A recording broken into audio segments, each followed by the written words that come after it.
யார் நீங்க? வீட்டுக்காரம்மா. வீட்டுக்காரம்மாவா? அதான் சூழல் சுப்பம்மா இருக்காங்க. உங்களுக்கு என்ன வேணும்? இங்க ஒரு போர்ஷன் காலி இருக்கிறதா கேள்விப்பட்டோம். அது விஷயமா பேசுறதா வந்திருக்கோம். கொஞ்சம் அம்மா கூப்பிடுங்களா? கூப்பிடுறேன், உட்காருங்க. போய் வேலையை கவனி. வர வர இந்த வேலைக்காரங்களுக்கு கொஞ்சம் இடம் கொடுத்தா போதும். அதுக்கு பாட்டுக்கு பேசிக்கிட்டே இருக்கும். இதுக்கு வந்து பவிஷ்ய பத்தியா ஆபரேஷன் பண்ற டாக்டர் மாதிரி ட்ரெஸ் போட்டுக்கிட்டு டாக்டர்னு ஒண்ணு நினைவு வருது. வேண்டாம்பா, நான் எதை சொன்னாலும் தப்பா போகும். ஒரு ஐடியா என்ன? எப்பவுமே கலெக்டரை பார்க்கணும்னா முதல்ல அவர் பியூனை கவனிக்கணும்.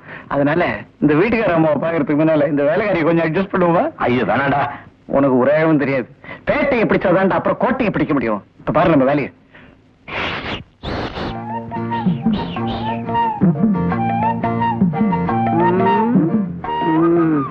என்ன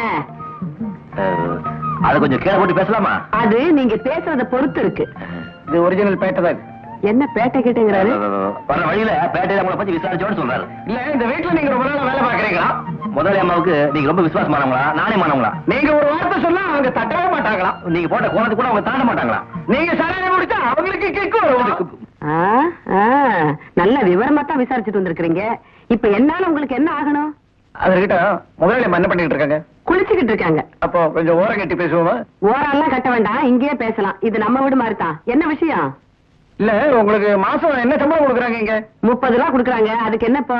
பாத்தீங்களா, மாசம் பூரா மாடு மாதிரி உழைச்சா 30 ரூபாய் கிடைக்குது. எங்க கூட கொஞ்சம் ஒத்து வச்சீங்கன்னா 100 ரூபாய் கொடுப்போம்.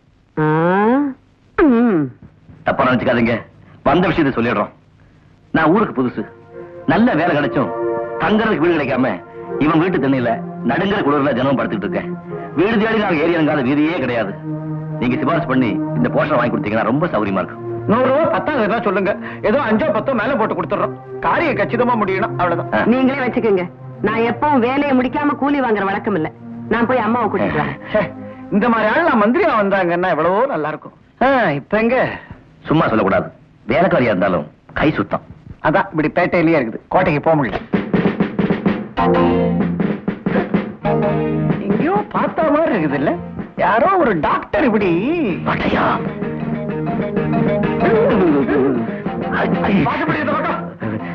எங்களை மன்னிச்சிருங்க. இவனை போய் வேலைக்காரி சண்டை மாட்டியே. நான் மூஞ்ச பார்த்து தப்பா நினைச்சிட்டேன். ட்ரெஸ் பார்த்து தப்பா நினைச்சிட்டேன். எங்க வேலை செய்யறீங்க? ஜெனரல் ட்ரேடிங் கம்பெனில. என்ன சம்பளம்? மாசம் 750 ரூபா. மாச வாடகை 280, 2 மாசம் அட்வான்ஸ். எடுங்க பணத்தை. அப்போ நிஜமா வீடு வாடகை தர போறீங்களா? இந்த ஆள் உன் கூடவே இருப்பானா? அப்படின்னு தரேன். நீ சொன்னதுல இருந்து வீடு கிடைக்காம எவ்வளவு கஷ்டப்பட்டிருக்கேன்னு என்னால புரிஞ்சுக்க முடிஞ்சது. அதனால உனக்கே வீடு கொடுக்கறதா முடிவு பண்ணிட்டேன். உங்களுக்கு தங்கமான மனசுங்க. ஒரு வழியா வீடு கிடைச்சதுடா. அவசரப்படுறியே? 2 கண்டிஷன் இருக்கு. 1, என்கிட்ட யாரும் பொய் சொல்லக்கூடாது. 2, புருஷ மண்டாட்டிக்குள்ள எந்த விதமான தகராறும் வரக்கூடாது. அப்படி ஏதாவது வந்தது பாத்திர மண்டம் எல்லாம் தெருவுக்கு போயிடும். என்ன புரிஞ்சுக்கிட்டியா? அது போகட்டும். உன் பொண்டாட்டி என்னைக்கு பால் காய்ச்சி வர போறா? கொஞ்ச நாளைக்கு அவன் தனியா தாங்க காய்ச்சுவான். என்னது தனியாவா? இல்ல, இது வந்து ஆடி மாசம் இல்லையா, அவன் பொண்டாட்டி வந்து ஊர்ல பிறந்த வீட்டுல இருக்க. ஆஹா, சின்னஞ்சிருசுங்க. கல்யாணம் ஆன புதுசுல 1 மாசம் பிரிஞ்சிருக்கிறது எவ்வளவு கஷ்டம்னு எனக்கு நல்லா தெரியும். இப்படித்தான் எனக்கு கல்யாணம் ஆன புதுசுல நான் ஆடி மாசத்துக்காக எங்க அம்மா வீட்டுக்கு போயிருந்தேன். எங்க வீட்டுக்காரரு என்னை விட்டு பிரிஞ்சிருக்க முடியாம தினம் 16 மைல் வேகாத வெயில் சைக்கிள்லயே வந்து வந்து என்ன பார்த்துட்டு போவாரு. லட்சுமி ஓடியா ஓடியா ஓடியா. இதானா தாத்தாவோட ஆடி மாசம் வாரிச்சு? அசப்புல உங்கள மாதிரியே இருக்கு. அதே கண்ணு, அதே மூக்கு, அதே உயரம். அட ஏங்கடா, அது பக்கத்து விட்டு பாப்பா. அதான் மூஞ்சியில புத்திசாலிகளா இருக்குதுன்னு பார்த்தேன். டேய், நான் ஒண்டியா இருக்கேன்னு அப்பப்ப பேச்சு துணைக்கு வந்துட்டு போகண்டா. இவங்க யாரு? இவங்கதான் நம்ம வீட்டுக்கு புதுசா குடி வர போறவங்க. அங்கிள் சீக்கிரம் வந்துருங்க. பாட்டி கிட்ட தாத்தா கதை கேட்டு கேட்டு புளிச்சு போச்சு. நீங்களாவது வந்து புது கதை சொல்லுங்க. சமத்து குட்டி. இந்த அட்வான்ஸ் புளிச்சு போச்சா? இருடி, நான் உன்னை அப்புறம் பேசிக்கிறேன். ஒரே ஒரு விஷயம், என்ன? உங்களுக்கு இந்த ட்ரெஸ் விட அந்த வேலைக்காரி ட்ரெஸ் நல்ல பொருத்தம். அடே, இவன் உன்னை இங்க அடிக்கடி பார்க்க வருவானா? வரக்கூடாது. வர பாட்டி. இவனுக்கு பாட்டியா? ஏண்டா, எனக்கு கல்யாணம் ஆயிடுச்சு, அந்த அம்மா கிட்ட இருக்க டூப். அது டூப் இல்ல, வாக்குறுதி. அந்த வாக்குறுதி தான் ஏன் கொடுத்தாங்க? அப்பப்ப ஏதாவது வாக்குறுதி கொடுத்துக்கிட்டே இருக்கணும். அதான் தலைவருக்கு லட்சணம். நான் தலைவர் உனக்கு பிடிக்கலையா? நாளைக்கு குடி போகும்போது உன் பொண்டாட்டிங்க அந்த அம்மா கிட்ட என்ன பதில் சொல்றது? இப்ப ஆடின்னு சொல்லிட்டோம். அப்புறம் ஆவணி மார்கழி திங்கள் செவ்வாய் புதன் வியாழன் வெள்ளி. அப்படியே சொன்னாலும் இருக்கிறது 12 மாசம் தாண்டா. அதுக்கப்புறம் என்ன பண்றது? அதுக்குள்ள உனக்கு கல்யாணம் ஆகலாம், இல்ல அது வீட்டுக்காரம்மா மண்டைய போடலாம், இல்ல அந்த அம்மா உன்னை கல்யாணம் பண்ணிக்கலாம். நடக்கும் வாடா.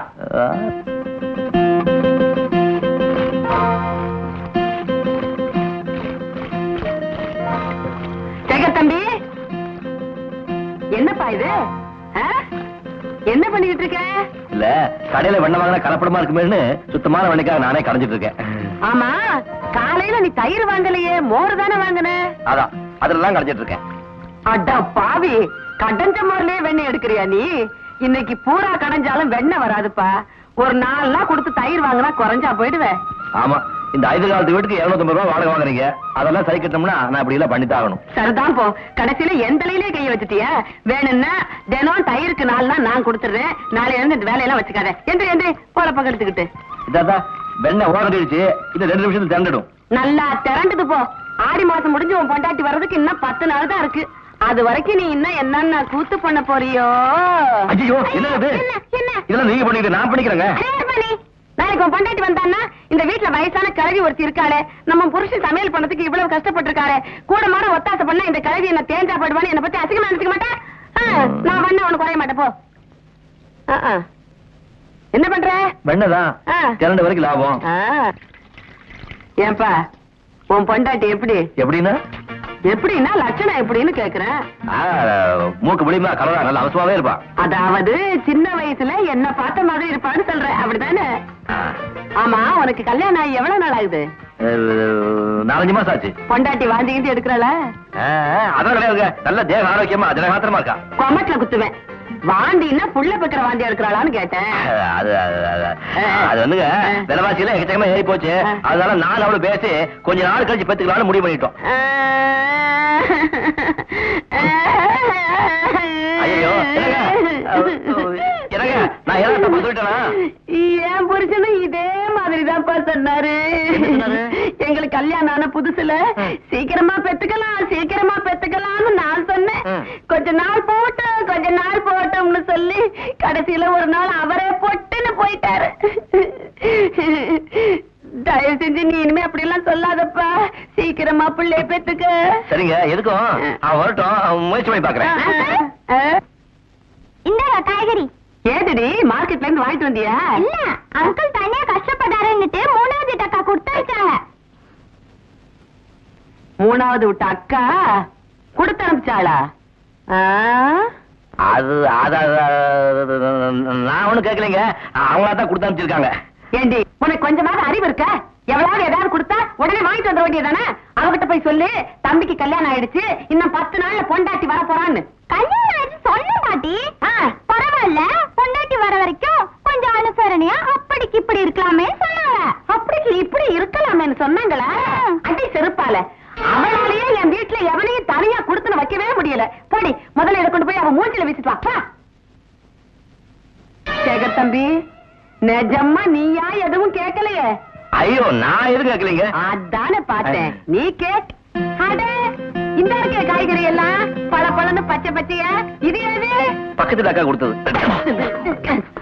அடே, உன் பொண்டாட்டி வர்ற வரைக்கும் இந்த தெருவுல இருக்கிறவனுங்க உன்னை ஒழுங்கா இருக்கவே விட மாட்டாளுங்க.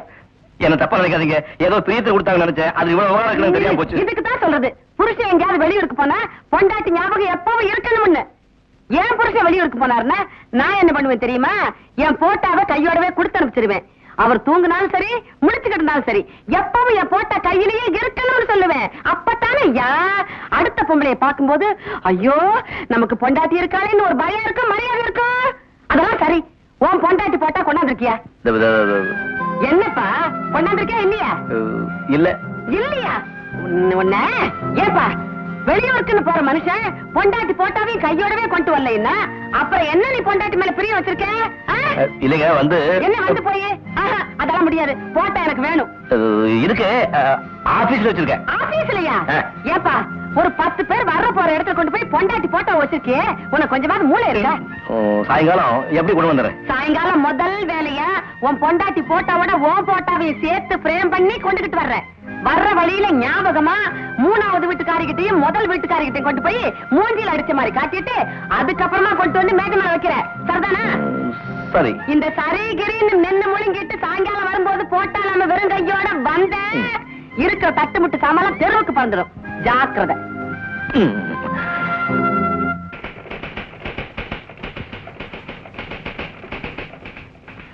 என்னடா எதிர்கட்சி எம்எல்ஏ மாதிரி என்ன செய்யறதுன்னு தெரியாம முடிச்சுக்கிட்டு இருக்க? வேணு, ஒரு இக்கட்டான சூழ்நிலையில நான் இந்த வேலையை ராஜினாமா பண்ணேன்னு வச்சுக்க, நான் கட்டின டெபாசிட் 25,000த்துல பாதியாவது திருப்பி கொடுப்பாங்களா? இது பாரு, இந்த நாட்டுல 3 வகையான பணம் கையை விட்டு போனா திரும்பி வராது. கோயில் உண்டியல்ல போட்ட பணம், மந்திரிக்கு லஞ்சமா கொடுத்த பணம், நம்ம ஆபீஸ்ல டெபாசிட் கட்டின பணம், 3ம் கோயிந்தா. ஆமா, உனக்கு என்ன அப்படி சிக்கல்? பொண்டாட்டி போட்டோ எங்கன்னு இந்த அம்மா கேட்டாங்க. ஆபீஸ்ல இருக்குன்னு ஒரு பொய் சொல்லிட்டேன். சாயங்காலம் வரும்போது அவசியம் எடுத்துட்டு சொல்லிட்டாங்க. இப்ப என்னடா பண்றது? இதுக்காக இப்படி அலட்டிக்கிற? இந்த காலத்துல பாக்கெட்ல 10 ரூபாய் இருந்தா போதும்டா. பொண்டாட்டி போட்டோ என்ன, ஒரு பொண்டாட்டியே எடுத்துக்கிட்டு வரலாம்.